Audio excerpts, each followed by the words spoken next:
تو السلام علیکم رحمۃ اللہ وبرکاتہ. کبھی کبھی میں مسجد کو جاتا ہوں فجر کی نماز پڑھنے کے لیے. میرے دماغ میں چیزیں آتے سوچنے کے لیے, اور بعض چیز میں سوچتا ہوں قرآن کی آیا, اینڈ وہ میرے لیے کتنا افیکٹ ہوتا ہے میرے دل میں, میرا ہول لائف کے لیے سمجھو.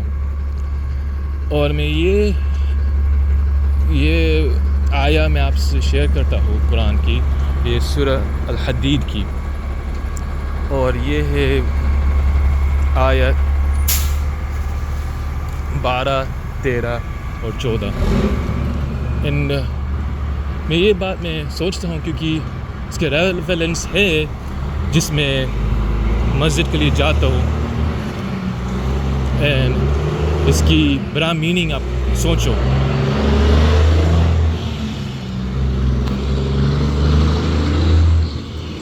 سورہ الحدید میں یہ لکھا ہوا ہے, On the day that you will see believing men and the believing women and their light proceeding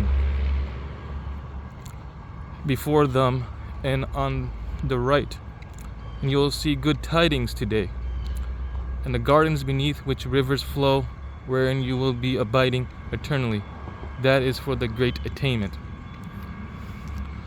On that day you will see the believing men and the believing women with the light shining ahead of them, and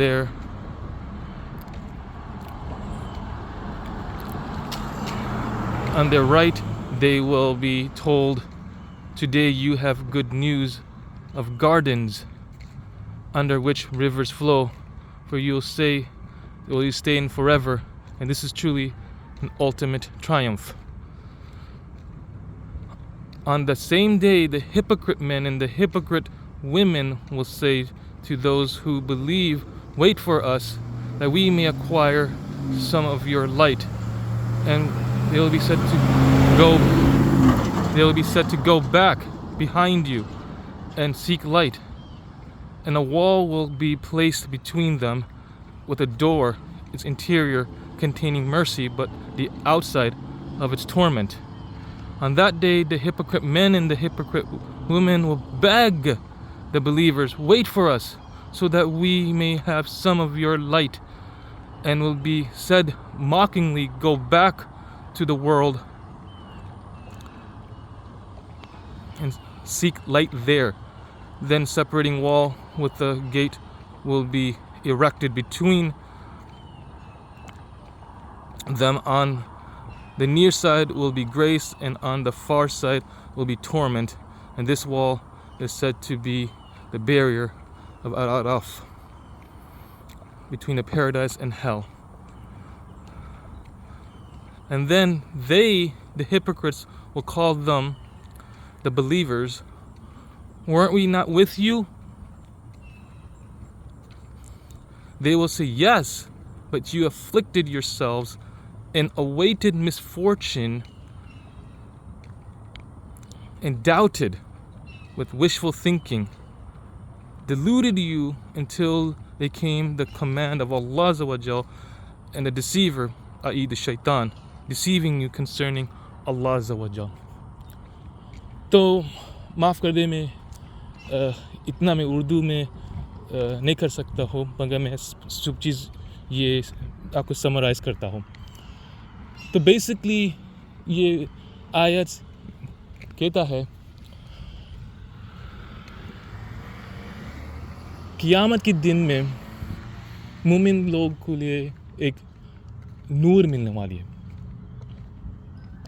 اور وہ نور سے انہوں نے بھاگیں گے ان کی جنت کے لیے, الحمدللہ. وہ سیم ڈے قیامت کے دن میں منافق کے پاس کوئی نور نہیں ملنے والا ہے, اور یہ منافق میں بھاگیں گے اور پوچھیں گے مومن لوگ کو, ہم کو تو اور آپ کی نور ہم کو بھی دے جو.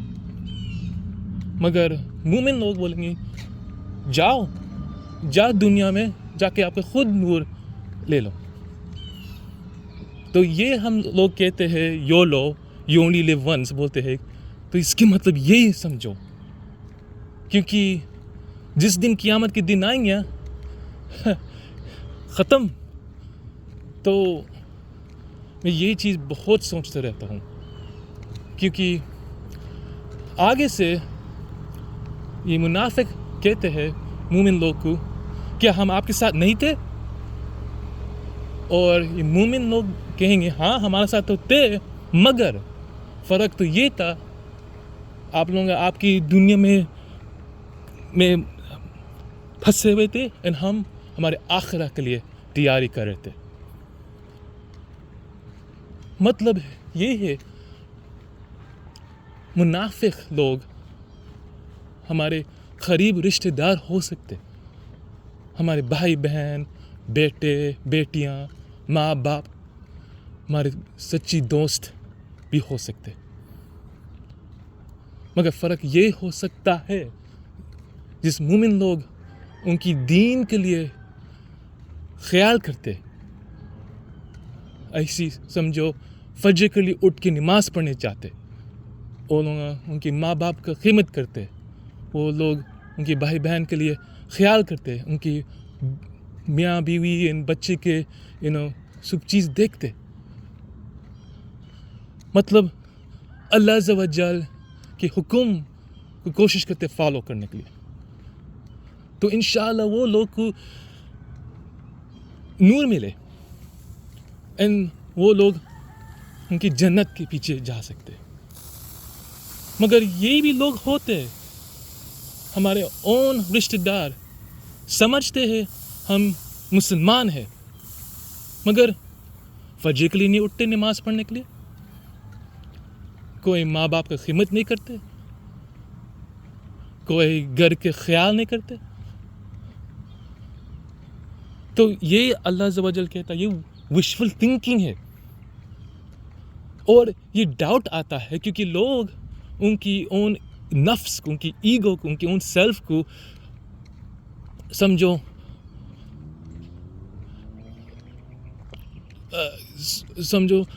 ٹو پروو کرنے کے لیے ہم برے انسان نہیں ہیں, ہے نا. تو یہ کہتے ہیں ٹھیک ہے میں نماز کے لیے نہیں اٹھ سکتا کیونکہ کوئی فلاں ریزن, مگر اللہ عز و جل غفور رحیم ہے, میرے لیے معاف کر دیں گے. آپ ہو کن ایسی کہنے کے لیے کہ اللہ تعالیٰ معاف کرنے والا ہے, یہ صرف یہ حق اللہ عز و جل کے پاس ہے, معاف کرو نہ کرو یہ تو اللہ عز و جل کا حق ہے. آپ کی کام ہے جس اللہ تعالیٰ نے حکم دیا وہ حکم کو فالو کرو, باقی اللہ عز و جل کرے رحم کرے وہ اللہ تعالیٰ کے اوپر رکھو. if آپ کام صحیح کریں نہیں کریں ایٹ لیسٹ یہ بات کہہ سکتے شاید اللہ تعالیٰ میں کام کرا, میں کوشش کیا, اللہ تعالیٰ یہ مجھے معاف کرے. تو آپ خود دیکھو یہ قرآن میں کیا سا لکھا ہوا ہے, کیونکہ پہلی چیز کیا ہے, یہ منافق اٹھ جائیں گے, ان کے پاس کوئی نور نہیں ہے, اور یہ لوگ جنت کے لیے بھاگنے کی کوشش کرے کیونکہ وہ مومن کو دیکھ رہے, ان کے پاس نور ہے, ان کو پیچھے بھاگنے کی کوشش کرے, ہے نا. دن مومن لوگ تھا ان کی اون, وہ قیامت کے دن صرف ان کی اپنے ان کے سوچتے, اب کسی اور ہو اٹ ڈزنٹ میٹر. اب ختم ہو گیا, پورے رشتہ دار کے کنیکشنز, یہ چیزیں ختم ہو جائے. تو جس اللہ عز و جل نے یہ بیریئر, یہ دروازہ رکھتا ہے, تو اب یہاں سوچو وہ دروازہ رکھنے کے کیا ہوتا ہے, مومن کو تھوڑا سکون ملتا ہے کیونکہ اس کے پیچھے ہے آگ, جہنم کی آگ, ٹورنمنٹ یہ بولتے ہیں. اب یہ منافق اب ان کے پاس کوئی چوائس نہیں ہے, اب بیگنگ کرنے لگ رہے کہ ہم آپ کے ساتھ نہیں تھے. تو اب یہ مومن لوگ کے پاس سکون ہے, اب یہ کہہ سکتے ہاں تھے, مگر آپ نے آپ کی اون دنیا میں چلے گئے, میں تو میرے آخرت کے لیے خیال کرنے کی کوشش کیا تھا. کیونکہ اب یہ کہہ سکتے کیونکہ اب یہ روادہ ہے. تو بھائی بہن آپ سوچو. اب دیکھ رہے آپ میں فجر کے لیے جا رہا ہوں مسجد کے لیے. اب آپ کو دیکھ رہا ہے یہ تھوڑے سے لائٹس ہے, یہ دنیا کی لائٹس ہے, یہ اسٹریٹ لائٹس ہی دیکھ رہے ہم کو گائیڈ کر رہے. مگر قیامت کے دن میں کوئی ایسے اسٹریٹ لائٹس نہیں رہیں گے, ہے نا. صرف وہ لائٹس رہیں گے جس آپ نے یہ دنیا میں کام کرے, وہ انشاءاللہ اللہ عز و جل آپ کے نور کو سب برائٹ کرے, پھر آپ کی جنت کو دیکھ سکتے اور انشاءاللہ بھاگ سکتے. اینڈ ہم کو بچاؤ ہمارے اون سیلف کو منافق بننے کے لیے. تو میں یہ بات بتانا جا رہا تھا. یہ چیز میں ہمیشہ سوچتے رہتا ہوں جب میں فجر کے لیے جاتا ہوں, کوئی میرے مائنڈ پہ آتا ہے تو میں یہ چیز میں شیئر کرنا چاہتا ہوں. تو وہی میں دعا کر سکتا ہوں اللہ تعالیٰ ہم کے لیے بچائے, ہم کو منافق میں لوگ پہ نہیں ہو, کہ ہم مسلمان ہوں, ہم کوشش کریں اللہ تعالیٰ کی طرف ہم محبت بنائے اور ہم اللہ تعالیٰ کی ہر حکم کو سنیں, کیونکہ یہ دنیا تو بالکل شارٹ ہے. السلام علیکم.